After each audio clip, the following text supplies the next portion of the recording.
Subcommittee will come to order. First, let me welcome our distinguished witnesses and thank them for their testimony today.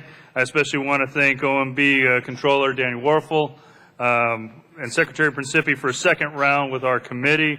Last week I introduced H.R. 1734, the Civilian Property Realignment Act, that would establish a civilian BRAC-type commission to help shed waste in the management of federal buildings and properties. I'm also pleased the administration released its proposal last week along with a list of 14,000 properties already in the disposal process.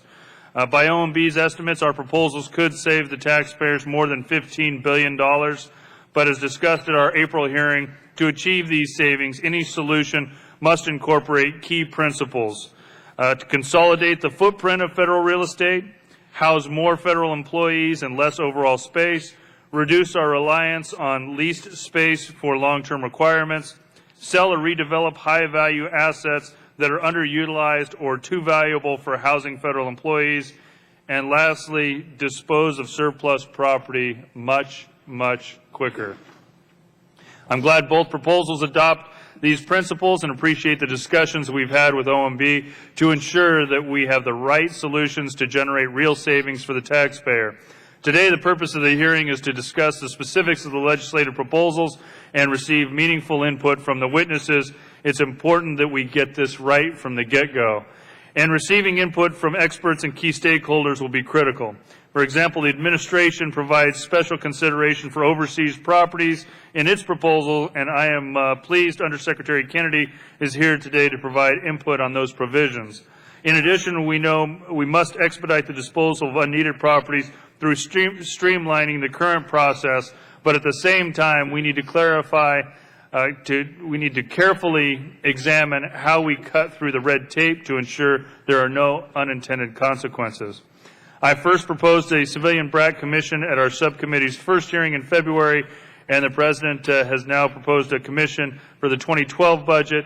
It was clear then, as it is now, that just having a fire sale of surplus property in a bad real estate market is not going to generate significant savings for the taxpayer. Instead, redeveloping, consolidating, or selling certain high-value assets can unleash huge cost savings for taxpayers. For example, it makes less sense for a few hundred federal workers to be sitting on an underutilized asset that could generate hundreds of millions of dollars if redeveloped and sold. The big question is, will our proposals empower a commission to find these opportunities, and will it have the capability to carry them out? Unfortunately, I doubt most government agencies would recognize a good real estate opportunity if it stared them in the face. Somehow the commission will need to leverage the expertise and market knowledge of private sector on behalf of the taxpayer if we're going to achieve real savings.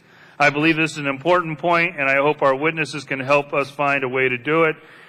We also must ensure this process incorporates the right incentives and tools to maximize the return to taxpayers and require that agencies not conduct business as usual. That's why a process that includes an independent commission, similar to the BRAC Commission, is needed in this case. Real savings will require a commission to look across government and identify ways to unlock the value in our properties without turf battles and red tape stalling the process. I believe the potential to save billions of dollars is real, and our challenge is to create a system where that will be happening.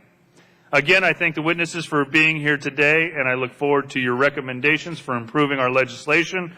I'd like to recognize Ranking Member Norton. When she gets here, she'll have an opening statement as well, but she's been slightly delayed this morning.